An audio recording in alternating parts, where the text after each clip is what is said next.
السلام علیکم سامعین، آپ دیکھ رہے ہیں مکس سٹوری چینل۔ کہانی جزائے سزا پیش خدمت ہے۔ تو کیا باری صاحب کو پتا تھا کہ ملزم اپنے گھر گیا ہے؟ وہ سرسراتی ہوئی آواز میں بولا۔ آپ یہ کہنا چاہتے ہیں کہ ملزم باری صاحب کو سب کچھ بتا کر گیا تھا؟ جی، میں یہی کہنا چاہتا ہوں، میں نے دو ٹوک الفاظ میں کہا۔ پھر روح سخن جج کی جانب موڑتے ہوئے ان الفاظ میں اضافہ کیا، جناب عالی، حامد باری اس وقت عدالت کے کمرے کے باہر موجود ہے۔ میں معزز عدالت کی اجازت سے انہیں صفائی کے گواہ کی حیثیت سے اندر بلانا چاہتا ہوں، لیکن میں نے لمحاتی توقف کر کے ایک گہری سانس لی، پھر اپنی بات مکمل کرتے ہوئے کہا، لیکن معزز عدالت سے میری درخواست ہے کہ میں حامد باری کو اندر بلانے سے پہلے ملزم سے چند سوالات کرنا چاہتا ہوں، تاکہ صفائی کے گواہ حامد باری کو یہاں بلانے کا جواز واضح ہو سکے۔ اور میں نے استغاثہ کے گواہ امتیاز کی طرف دیکھا اور اضافہ کیا، اور امتیاز کی تشنگی بھی باقی نہ رہے۔ اگلے ہی لمحے جج نے مجھے ملزم سے جرح کی اجازت دے دی۔ میں ایکیوزڈ باکس ملزموں والے کٹہرے کے پاس آیا اور ملزم کی طرف دیکھتے ہوئے سوال کیا، کیا یہ درست ہے کہ وقوع کے روز آپ دوپہر 2 اور 3 کے درمیان اپنے آفس میں موجود نہیں تھے؟ جی ہاں، یہ درست ہے، اس نے مختصر سا جواب دیا۔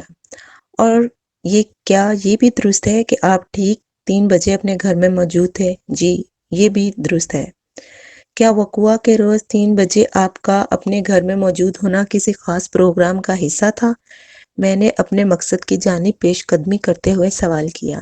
نہیں، وہ محض ایک اتفاق تھا۔ کیسا اتفاق؟ دراصل مجھے پلازا کے علاقے میں ایک شخص سے ملنا تھا، وہ وضاحت کرتے ہوئے بولا۔ اس شخص سے ملاقات نہیں ہو سکی، اور اس وقت مجھے بھوک بھی لگ رہی تھی، لہٰذا میں کھانا کھانے اپنے گھر چلا گیا۔ اور گھر پہنچ کر آپ نے کیا دیکھا؟ اپنی بیوی ہما کو مردہ حالت میں دیکھا۔ اس کی آواز رند گئی۔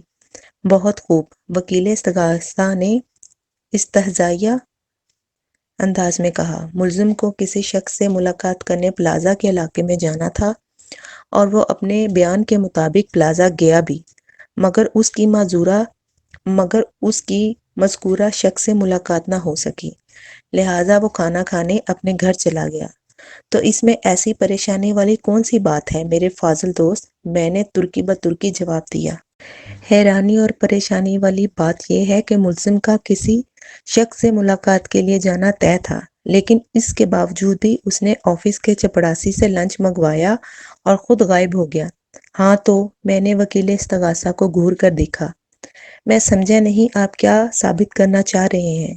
سیدھی سی بات ہے میرے فاضل دوست، وکیل استغاثہ نے طنزیہ لہجے میں کہا۔ جب کسی شخص کو لنچ کے اوقات میں آفس سے باہر جانا ہوتا ہے تو وہ اپنے لیے لنچ نہیں منگوایا کرتا، اور اپنے موکل کی تو پلازا کے علاقے میں کسی شخص سے ملاقات طے تھی، اور وہ ملاقات ہو بھی نہیں سکی، تو پھر اسے سیدھا آفس واپس آ جانا چاہیے تھا۔ گھر جانے کی کیا ضرورت تھی؟ گھر جانے کی ضرورت کی ملزم نے وضاحت کر دی ہے، میں نے متحمل انداز میں کہا۔ اگر آپ کی سمجھ میں نہیں آئی تو اس میں ملزم کا کوئی قصور نہیں۔ بہرحال میں نے لمحاتی توقف کر کے ایک گہری سانس لی اور دوبارہ ملزم کی جانب متوجہ ہوتے ہوئے کہا، وقوع کے روز دوپہر میں آپ کس شخص سے ملاقات طے تھی؟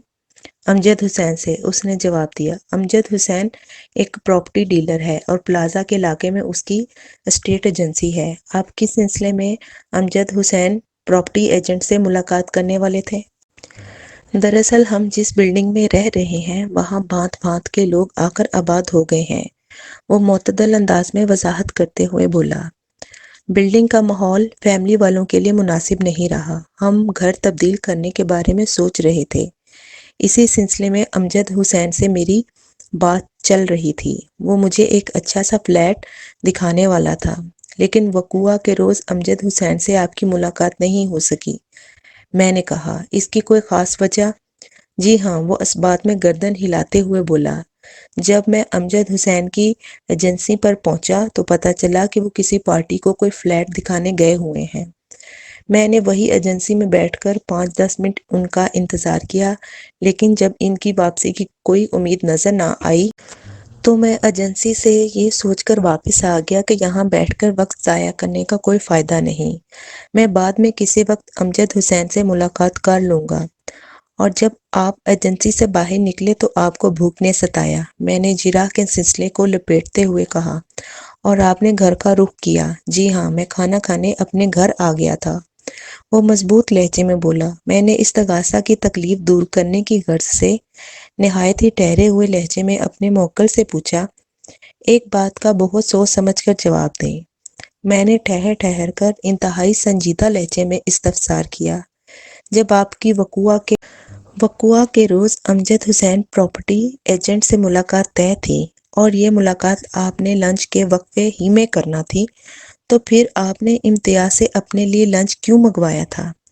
بات یہ ہے جناب کہ لنچ تو میں روزانہ ہی منگوایا کرتا تھا، وہ وضاحت کرتے ہوئے بولا۔ انسان نہایت ہی پابندی اور باقاعدگی کے ساتھ جو کام کرتا چلا آ رہا ہو، وہ اس کی پختہ عادت یا فطرت ثانیہ بن جاتی ہے۔ یہ ٹھیک ہے کہ امجد حسین سے میری ملاقات طے تھی اور مجھے آفس سے باہر ہی کہیں لنچ کرنا تھا، لیکن معمول کے مطابق جب میرا چپڑاسی امتیاز لنچ کا پوچھنے آیا تو میں نے روزمرہ کی عادت کے مطابق اس سے لنچ لانے کے لیے کہہ دیا، لیکن چند منٹ کے بعد مجھے یاد آیا تو میں حامد باری کو اپنے جانے کا بتا کر آفس سے نکل آیا تھا۔ باری صاحب کو آپ نے کیا بتایا تھا؟ میں نے باری صاحب سے کہا تھا کہ مجھے ایک شخص سے ضروری میٹنگ کے لیے پلازا تک جانا ہے، میرا لنچ آ جائے تو وہ کوئی بھی کھا سکتا ہے۔ پھر اس پر باری صاحب نے کیا جواب دیا تھا؟ میں نے پوچھا۔ انہوں نے زیر لب مسکراتے ہوئے کہا تھا، بھائی اتنا پریشان کیوں ہو رہے ہو؟ اگر لنچ آ رہا ہے تو آنے دیں، جس کی قسمت میں وہ رزق لکھا ہوگا وہ کھا لے گا، آپ جائیں جہاں جانا ہے، ملزم نے بتایا۔ پھر ہم دونوں ایک ساتھ ہی آفس سے نکل گئے۔ باری صاحب نماز ادا کرنے کے لیے دوسری بلڈنگ کی طرف چل دیے تھے اور میں اپنی بائک پر بیٹھ کر پلازا کی جانب روانہ ہو گیا تھا۔ حامد باری صاحب تو اس وقت عدالت کے کمرے کے باہر موجود ہیں، وہ اپنے بیان اور گواہی سے آپ کی بات کی تصدیق کر سکتے ہیں، میں نے ٹھہرے ہوئے لہجے میں کہا۔ کیا پراپرٹی ایجنٹ امجد حسین اس بات کی گواہی دے گا کہ وقوعہ کے روز 2 اور 3 بجے کے درمیان آپ کی اور اس کی ملاقات طے تھی؟ جی ہاں، وہ ضرور یہ گواہی دے گا، میں نے روئے سخن جج کی جانب موڑتے ہوئے کہا۔ مجھے ملزم سے اور کچھ نہیں پوچھنا جناب عالی۔ اس کے بعد آج کی کارروائی کے لیے بس اتنا وقت بچا تھا کہ حامد باری کی گواہی ہو سکے، اور یہ گواہی سراسر میرے موکل کی حمایت میں جاتی تھی۔ حامد باری ایک سنجیدہ اور معقول شخص تھا، اس نے سچ بولنے کا حلف اٹھانے کے بعد اپنا فرض پورا کر دیا۔ آئندہ پیشی پر 3 گواہوں کو عدالت میں پیش کیا گیا، جن میں سے 2 استغاثہ کے اور ایک صفائی کا گواہ تھا۔ میں سب کا احوال ترتیب وار آپ کی خدمت میں پیش کرتا ہوں۔ سب سے پہلے امجد حسین پراپرٹی ایجنٹ کی گواہی، جس سے میرے موکل کی پوزیشن اور مضبوط ہو گئی۔ وکیل استغاثہ نے امجد حسین سے گھما پھرا کر مختلف سوالات کیے، لیکن اس سے حقیقت میں کوئی تبدیلی واقع نہیں ہوئی۔ امجد حسین اور حامد باری کی گواہیوں نے ملزم عاطف کی ذات کو کافی حد تک معتبر بنا دیا تھا، لیکن یہ سب کچھ نہیں تھا۔ اپنے موکل کو بے گناہ ثابت کرنے کے لیے ابھی مجھے اور زور لگانا تھا، اور یہ زور میں ہاشم انور کی فراہم کردہ معلومات کی روشنی میں لگانے والا تھا۔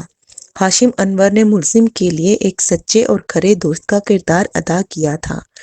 میں نے ہاشم کے ذمے جو بھی کام لگایا تھا، اس نے چراغی جن کے مانند میرے ہر حکم کی تعمیل کی تھی۔